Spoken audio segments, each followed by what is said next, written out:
Hi police, welcome to Muppadai Training Academy. So guys, எல்லாருமே PC exams நல்லபடியா எழுதி முடிச்சிங்க. முப்படை பயிற்சி மையத்தினுடைய துணையோடன்னு சொல்ல முடியாது. உங்களுடைய வெற்றிக்கு அட்லீஸ்ட் நாங்க ஒரு படிக்கல்லா செயல்பட்டோம் அப்படின்றதுல வந்து நாங்க கொஞ்சம் பெருமையா தான் ஃபீல் பண்றோம்.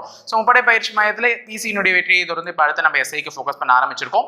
ஸோ SI-யை பத்தி பேசிக் டீடைல்ஸ் முதல்ல நிறைய பேருக்கான ஒரு கிளாரிஃபிகேஷன் இல்லை.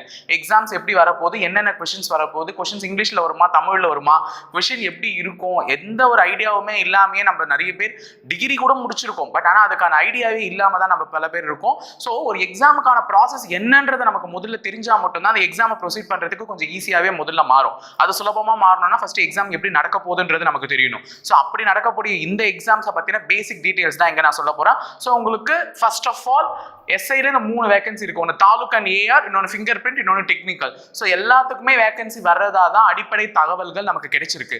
அதை பொறுத்த மட்டிலும் தாலுக்குக்கும் ஏஆருக்கும் கிட்டத்தட்ட தாலுக் அண்ட் ஏஆர் என்ன வரும்னு பாத்தீங்கன்னா நெக்ஸ்ட் இயர், அதாவது 2023 மார்ச் ஆர் ஏப்ரல்ல நோட்டிபிகேஷன் வர்றதா சொல்லியிருக்காங்க. கிட்டத்தட்ட 1000க்கு மேற்பட்ட வேகன்சி. ஓகேவா? தாலுக் ஏஆருக்கும் நெக்ஸ்ட் இயர் 2023 மார்ச் அல்லது ஏப்ரல். ஏன்னா இப்போ வந்து எல்லாமே எக்ஸாம் ப்ராசஸ் ஓவர். அவங்கள வந்து ட்ரைனிங்க்கு போய் உட்கார வச்சுட்டு ஒரு சிட்டிங் அவங்கள போட்டு 9 months அவங்களுக்கு ட்ரைனிங் கொடுக்கும்பொழுது உனக்கு மார்ச் அல்லது ஏப்ரல் நோட்டிஃபிகேஷன் விட்டு அதை ஃபில்அப் பண்றதுக்கு ஒரு 1 month 2 month டைம் கொடுத்து உங்களுக்கு அதுக்கான ப்ராசஸ் முடிச்சு எக்ஸாம்க்கான டைம் கொடுக்கும்போது அவங்க ட்ரைனிங்ல இருந்து வெளியில வந்துருவாங்கன்றது தான் TNUSRB பிளானா இருக்கும். ஓகேவா? ஸோ அதனால 2023 மார்ச் ஆர் ஏப்ரல்ல சொல்லியிருக்காங்க. ஸோ 1000 வேகன்சிஸ் வர மாதிரி. ஸோ ஃபிங்கர் பிரிண்ட்டுக்கும் டெக்னிக்கலுக்கும் வந்து இந்த வருஷமே எக்ஸ்பெக்ட் பண்ணலாம் அப்படின்ற மாதிரியும் சொல்லியிருக்காங்க. ஸோ எது எப்படி வரப்போகுது இதை தான் நம்ம வந்து பார்க்க போறோம். ஸோ உங்களுக்கு எதனா இந்த டீடைல்ஸை பத்தி வேணும்னா என்னுடைய இன்ஸ்டாகிராம் பேஜை ஃபாலோ பண்ணிக்கோங்க. என்னோட இன்ஸ்டாகிராம் ஐடி எழுதி போடுறேன். ஓகேங்களா?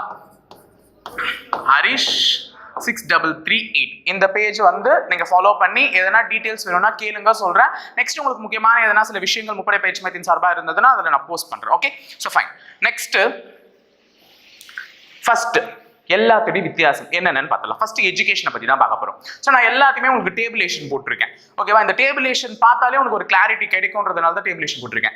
எஜுகேஷன் வைஸ் பார்த்தீங்கன்னா தாலுக் ஏஆர் நடுவில் இருக்கிறது ஃபிங்கர் பிரிண்ட், கார்னர்ல இருக்கிறது டெக்னிக்கல். ஸோ டெக்னா டெக்னிக்கல், எஃபினா ஃபிங்கர் பிரிண்ட், தாலுக் ஏஆர் எல்லாமே உங்களுக்கு தெரியுது. ஸோ தாலுக் அண்ட் ஏஆருக்கு எந்த டிகிரினா படிச்சிரு நீ எலிஜிபிள். அப்போ படிப்பை சம்பந்தப்பட்ட மாதிரி ஒரு degree holder, a candidate possess a minimum degree, minimum a single degree. Double degree முடிச்சிருந்தாலும் eligible. Minimum a single degree முடிச்சிருந்தா you are eligible to apply taluk and AR exam. அப்போ தாலுக் எஸ்ஐக்கும் ஏஆர் எஸ்ஐக்கும் டிகிரி முடிச்சிருந்தா போதும். ஆனா ஃபிங்கர் பிரிண்ட் எக்ஸைக்கு கண்டிப்பா டிகிரி இன் சயின்ஸ்ல முடிச்சிருக்கணும். பல பேருக்கு அந்த டிகிரி இன் சயின்ஸ்னா எதை சார் எடுத்துக்கிறது, எதை சார் விடுறதுன்ற மாதிரி நிறைய டவுட் இருக்கும். இப்போ BA இங்கிலீஷ் நான் பண்ணலாமா? கண்டிப்பா பண்ண முடியாது. BA பேச்சுலர் ஆஃப் ஆர்ட்ஸ், அந்த BA எதை குறிக்குது? Bachelor of arts. BSc physics sir, BSc bachelor in science. அப்போ இதுதான் சயின்ஸ். அப்போ எந்த டிகிரி சயின்ஸ்ல வரும்னா இந்த BSc சொல்றோம் பாரு, அதுதான் வந்து சயின்ஸ்ல வரும். அப்போ BSc physics, BSc chemistry, BSc maths, BSc computer science, இவங்க எல்லாம் வந்து எதுக்கு எலிஜிபிள் ஆவாங்கன்னு பாத்தீங்கன்னா ஃபிங்கர் பிரிண்ட் டெஸ்ட்க்கு எலிஜிபிள் ஆவாங்க. அதுவும் அவங்க எந்த பேட்டர்ன்ல அவங்களுடைய ஸ்டடீஸை கம்ப்ளீட் பண்ணிருக்கணும்ன்றத தெளிவா சொல்லியிருக்காங்க. 10+2+3 அப்படின்னு சொல்லியிருக்காங்க. அதாவது 10வது முடிச்சுட்டு 2 வருஷம் +2 படிச்சிருக்கணும், அதுக்கப்புறம் 3 வருஷம் டிகிரி படிச்சிருக்கணும். ஸோ இந்த பேட்டர்ன்ல எக்ஸாம் முடிச்சவங்க மட்டும்தான் இந்த ஃபிங்கர் பிரிண்ட் டெஸ்ட்க்கு எலிஜிபிள்ன்றத தெளிவா மென்ஷன் பண்ணியிருக்காங்க. அப்ப BSc டிகிரி ஹோல்டர் 10வது முடிச்சுட்டு 12வது முடிச்சுட்டு 3 வருஷம் டிகிரி முடிச்சிருக்கணும். BScன்றது அவங்க பட்டமா இருக்கணும். அப்படி இருந்தா மட்டும்தான் அவங்க ஃபிங்கர் பிரிண்ட் எஸ்ஐக்கு எலிஜிபிளா வராங்க. Next technical எஸ்ஐக்கு. டெக்னிக்கலுக்கு வந்து இதுல இருந்து தனித்துவமா நிக்குது. அதாவது வந்து BE படிச்சிருக்கணும். அதுவும் BE-ல எதை தான் படிச்சிருக்கணும்? ECE டிபார்ட்மெண்ட் மட்டும் தான் படிச்சிருக்கணும். ECE-னா electronics and communication engineering. I am proud here to say I am also a electronic and communication engineering student. Next second class in diploma in ECE. அதே மாதிரி டிப்ளமோல நீ ECE படிச்சிருக்கலாம். மினிமம் செகண்ட் கிளாஸ் இருந்தா கூட போதும். ஆனா நான் கூட டிப்ளமோ படிச்சுட்டு தான் வந்திருக்கேன். ஸோ தெரியும் செகண்ட் கிளாஸ்ல மினிமம் யாருமே எடுத்துருக்க மாட்டாங்க. ஃபர்ஸ்ட் கிளாஸ் எடுக்கிற அளவுக்கு தான் டிப்ளமோட ஸ்டடிஸ் ஈஸியாக தான் இருந்திருக்கும். ஸோ அதனால வந்து எல்லாருமே எலிஜிபிள் ஆவீங்க. ஸோ அப்போ ECE டிபார்ட்மெண்ட் ஒன்று நீ டிப்ளமா படிச்சிருக்கணும் அல்லது ECE டிபார்ட்மெண்ட் BE படிச்சிருக்கணும். இவங்க மட்டும் தான் எதுக்கு எலிஜிபிள் பாத்தீங்கன்னா டெக்னிக்கல் எஸ்ஐக்கு எலிஜிபிள். அப்ப ஃபர்ஸ்ட் உன்னுடைய டவுட் எஜுகேஷன்ல தீர்ந்துடணும். Clarification. Any degree holder can apply taluk and SI exam. அப்ப இன்ஜினியரிங் முடிச்சவங்க அப்ளை பண்ணலாம், சயின்ஸ் டிகிரி முடிச்சவங்க அப்ளை பண்ணலாம், BA என்ன MCA என்ன படிச்சோம், BCA என்ன படிச்சிருக்கோம் எல்லாருமே அப்ளை பண்ணலாம். ஆனா ஃபிங்கர் பிரிண்ட் எஸ்ஐக்கு BSc அப்படின்னு ஒரு டிகிரி வச்சவங்க மட்டும் தான் பண்ண முடியும். அதுவும் 10+2+3 டிகிரி முடிச்சிருக்கணும். டெக்னிக்கலுக்கு வந்து ECE டிபார்ட்மெண்ட் முடிச்சவங்க மட்டும் தான் அப்ளிகேஷன் போட முடியும். ஸோ நெக்ஸ்ட் போலாமா? அடுத்தது ஏஜ், வயது.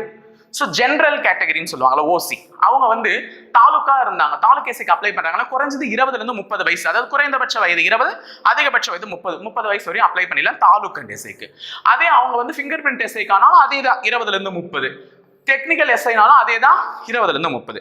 அப்போ ஒரு ஓசி கேட்டகரி ஜெனரல் கேட்டகரியை பிலாங் பண்ணி வரவங்க 20 to 30 வயசுக்குள்ள என்ன பண்ணலாம், எந்த விதமான எஸ்ஐ செலெக்ஷன்ஸ்க்குமே அப்ளை பண்ணலாம், அவங்களுடைய எஜுகேஷன் அதுவாக இருக்கக்கூடிய பட்சத்தில். அடுத்தது பிசி, பிசிஎம், எம்பிசி, அதாவது பேக்வர்ட் காஸ்ட்ல முஸ்லீம், அதாவது மோஸ்ட் பேக்வர்ட் கிளாஸ்னு சொல்லுவாங்க. இதை இன்னொன்னு என்னன்னு சொல்லுவாங்க, டிஎன்சி, டி நோட்டிஃபைட் கம்யூனிட்டி. நிறைய பேர் கேட்டிருந்தாங்க எம்பிசிக்கு பக்கத்துல ஏன் சார் டிஎன்சி போடுறாங்க, அது டி நோட்டிஃபைட் கம்யூனிட்டி. அதுல கிளாரிஃபிகேஷன் தெரிஞ்சுக்கோங்க, ரெண்டும் ஒன்று தான். அவங்க எந்த வயசு வரையும் அப்ளை பண்ணலாம், 32 வயசு வரையும் அப்ளை பண்ணலாம். ஸோ ஃபிங்கர் பிரிண்ட்டுக்கும் 32, டெக்னிக்கலுக்கும் 32. அதே மாதிரி எஸ்சி, எஸ்சிஏ, எஸ்டி கேண்டிடேட்ஸ், அதாவது ஷெட்யூல்டு கேஸ்ட்ல அருந்ததியர், ஷெட்யூல்டு ட்ரைப்ஸ், இவங்கெல்லாம் வந்து பாத்தீங்கன்னா 35 வயசு வரையும் அப்ளை பண்ணலாம். சேம் டூ, ஃபிங்கர் பிரிண்ட்டும் அதே தான், டெக்னிக்கலும் அதே தான். இந்த வயசு வரையும் இருக்கவங்க தாராளமா என்ன பண்ணலாம், வரக்கூடிய நோட்டிஃபிகேஷன்ஸ்க்கு அப்ளை பண்ணலாம். ஹைட், அடுத்தது நீ கேட்க போறது ஹைட் நான் எலிஜிபிளா இல்லையா. தாலுக்கு மட்டும் தான் ஹைட் அதிகம், ஃபிங்கர் பிரிண்ட்டுக்கும் டெக்னிக்கலுக்கும் ஹைட் ரொம்ப கிட்டத்தட்ட 7 சென்டிமீட்டர் கம்மியா வச்சிருக்காங்க. பாருங்க, தாலுக் அண்ட் ஏஆருக்கு ஜெனரல்ல வரும்போது, அதாவது ஜெனரல், பிசி, பிசிஎம், எம்பிசி யாரானா இரு, அவங்க வந்து என்ன பண்ணணும், 170 சென்டிமீட்டர் அதிகபட்சம் என்ன இருக்கணும், குறைந்தபட்சம் எவ்வளவு இருக்கணும், 170 சென்டிமீட்டர் இருக்கணும். உமனா இருக்கக்கூடிய பட்சத்துல 159 சென்டிமீட்டர் இருக்கணும். புரியுதா சொல்றது? தாலுக் அண்ட் ஏஆருக்கு மென் அண்ட் உமன் அப்ளை பண்ணலாம். ஸோ மென்னா இருக்கும்போது 170 சென்டிமீட்டர், உமனா இருக்கக்கூடிய பட்சத்தில் 159 சென்டிமீட்டர் அப்ளை பண்ற மாதிரி இருக்கும். ஸோ போத் டிரான்ஸ்ஜெண்டர்ஸ்க்கும் அவங்களுக்கும் அதே தான். நெக்ஸ்ட் எஸ்சி, எஸ்டி, இந்த வகுப்பினரை சேர்ந்தவங்களுக்கு மட்டும் ரிலாக்ஸேஷன் இருக்கு, அதாவது 3 சென்டிமீட்டர் கம்மி பண்றாங்க. 167 சென்டிமீட்டர் ஃபார் மென்னு, 157 சென்டிமீட்டர் ஃபார் உமன். ஓகேவா? ஸோ இது முடிஞ்சிருச்சு. இது தாலுக் அண்ட் ஏஆருக்கானது. இதே ஃபிங்கர் பிரிண்ட்டுக்கானது. ஃபிங்கர் பிரிண்ட்டுக்கானது 163 சென்டிமீட்டர் வந்து எதுக்குன்னு பாத்தீங்கன்னா மென்னுக்கு 163, 154 சென்டிமீட்டர் வந்து பாத்தீங்கன்னா உமனுக்கு ஃபிங்கர் பிரிண்ட்ல. அதே வந்து அவங்களும் எஸ்சி, எஸ்டி வகுப்பினரை சேர்ந்தவராக இருந்தால் 160 சென்டிமீட்டரே போதும் மென்னுக்கு, உமனுக்கு 152 சென்டிமீட்டரே போதும். ஓகேவா? ஸோ நெக்ஸ்ட் டெக்னிக்கலுக்கும் சேம் ஃபிங்கர் பிரிண்ட்டுக்கு என்ன சொன்னோமோ 163 centimetre for men, 154 centimetre for woman.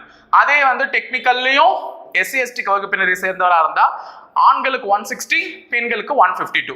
So இதுதான் உன்னுடைய ஹைட்டுக்கானது. ஓகேவா? So the next parameter chest வந்து ஃபிங்கர் பிரிண்ட்டுக்கு கிடையாது, மெஷரே பண்ண மாட்டாங்க.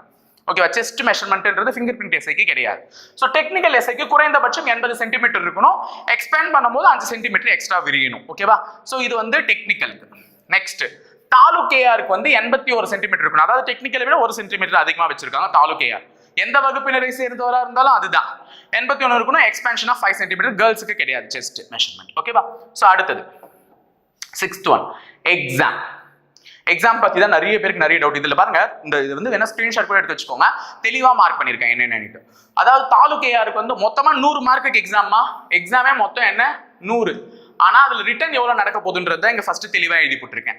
ரிட்டன் எக்ஸாம் தாலுக் ஏஆருக்கு வந்து 70 மார்க்குக்கு நடக்கும், ஃபிங்கர் பிரிண்ட்டுக்கு வந்து 85 மார்க்குக்கு நடக்கும், டெக்னிக்கலுக்கு வந்து 80 மார்க்குக்கு நடக்கும். ஒரு எக்ஸாமுக்கும் ரிட்டன் எக்ஸாம் மார்க்கே வேரி ஆகுது பாருங்க. ஒரு எக்ஸாமுக்கும் ரிட்டன் எக்ஸாம் மார்க்கே டோட்டலா சேஞ்சுடு. தாலுக் ஏஆருக்கு வெறும் 70 மார்க்குக்கு தான் எக்ஸாம். அப்ப உங்களுக்கு எத்தனை கேள்வி இருக்குன்னா 140 கேள்வி, ஒரு கேள்விக்கு அரை மார்க், அப்ப 140 கேள்விக்கு அரை மார்க் கொடுத்தா அவங்களுக்கு எவ்வளவு மார்க் வரும், 70 மார்க். இவங்களுக்கு பாரு 85 கேள்வி இருக்கா, அப்ப 170 கேள்விகள் இருக்கும், ஒரு கேள்விக்கு அரை மார்க் கொடுத்தா 85 மார்க். சோ இவங்களுக்கு 160 கேள்வி, ஒரு கேள்விக்கு அரை மார்க் கொடுத்தா 80 மார்க். அப்ப கொஸ்டின் அப்படியே டபுள் ஆகும், மார்க்கை விட அப்படியே டபுள் ஆகும் கொஸ்டின். ஒரு கேள்விக்கு அரை மார்க் தான், அதை வச்சு தெளிவா புரிஞ்சிடும். ஓகேவா? சோ கொஸ்டின் பேப்பர் என்ன லாங்குவேஜஸ்ல வரும், தாலுக் ஏஆரா இருந்தா தமிழ் அண்ட் இங்கிலீஷ்ல வரும். போத் தமிழ் அண்ட் இங்கிலீஷ் ரெண்டு மீடியம் ஸ்டூடெண்ட்ஸ்மே பயன்பெறலாம். ஃபிங்கர் பிரிண்ட் எஸ்ஐயா இருந்தாலும் தமிழ் அண்ட் இங்கிலீஷ்ல வரும். ஆனா டெக்னிக்கல் எஸ்ஐக்கு நீ அப்ளை பண்றனா question paper only in English language, தமிழ்ல வராது. அதுல ஃபர்ஸ்ட் தெரிஞ்சுக்கோ. ஓகேவா? டெக்னிக்கல் எஸ்ஐக்கு கொஸ்டின் பேப்பர் தமிழ்ல வராது, வெறும் இங்கிலீஷ்ல தான் வரும். ஸோ ஃபிங்கர் பிரிண்ட்டுக்கு Tamil and English, and then taluk எஸ்ஐக்கு தமிழ் அண்ட் இங்கிலீஷ். ஓகேவா? சரி, இதுல இந்த 70 மார்க் சொன்னல 140 கொஸ்டின், அந்த 140 கொஸ்டின் எப்படி இருக்கும்னா ஜிகேல இருந்து 80 கேள்விகளும் உளவியல்ல இருந்து 60 கேள்விகளும் இருக்கும். ஜிகேலனா அந்த science, current events, history, geography, polity, economics, இந்த மாதிரி எல்லாமே கலந்தடிச்சு உனக்கு என்ன கேட்பாங்க 80 கொஸ்டின்ஸ் கேட்பாங்க. ஸோ உளவியல்ல இருந்து 60 கொஸ்டின்ஸ் கேட்பாங்க. ஸோ டோட்டலாக தான் 140 கொஸ்டின்ஸ். அதுக்கு தான் உனக்கு மார்க் 70 மார்க். அதே ஃபிங்கர் பிரிண்ட் எஸ்ஐயா இருந்தா 110 கொஸ்டின் ஜிகே. அதாவது அதை விட எக்ஸ்ட்ரா எங்க இருக்கு பாருங்க, 110 கொஸ்டின் ஜிகே. அதாவது 55 மார்க் வரும் உனக்கு. இதுல 110க்கு 6 மார்க் கால்குலேட் பண்ணா 60 கொஸ்டின் உளவியல்.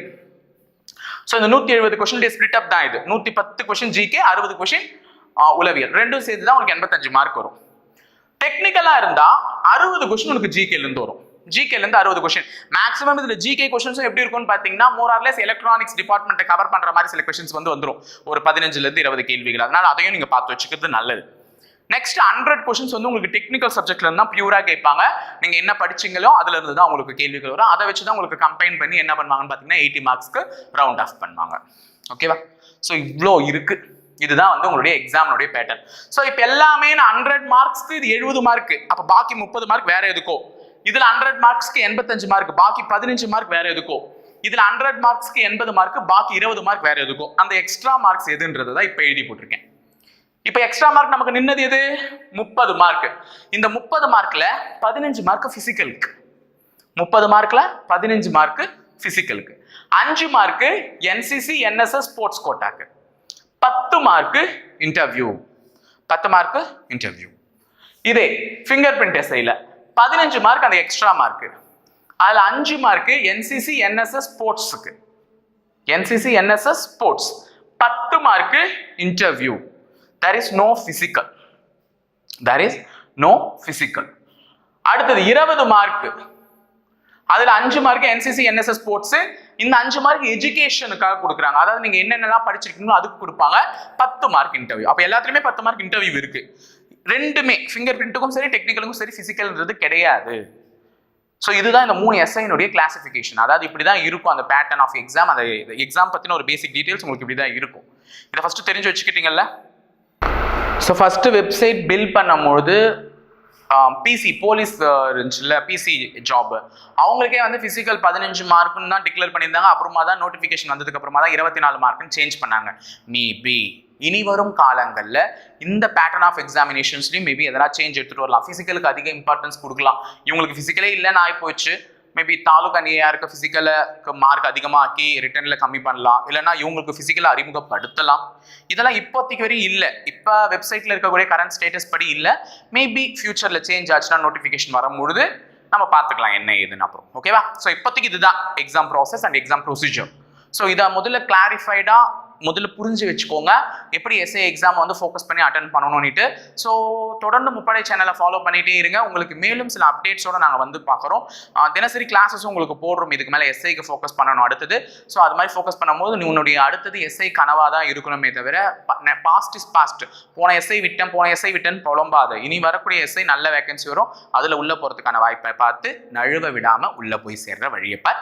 ஸோ நல்ல ஒரு எதிர்காலம் உனக்கு காத்திருக்கு. இணைந்திருங்கள் காவலர்களை. தொடர்ந்து பயணிப்போம் முப்படை பயிற்சி மையத்துடன். நன்றி, வணக்கம்.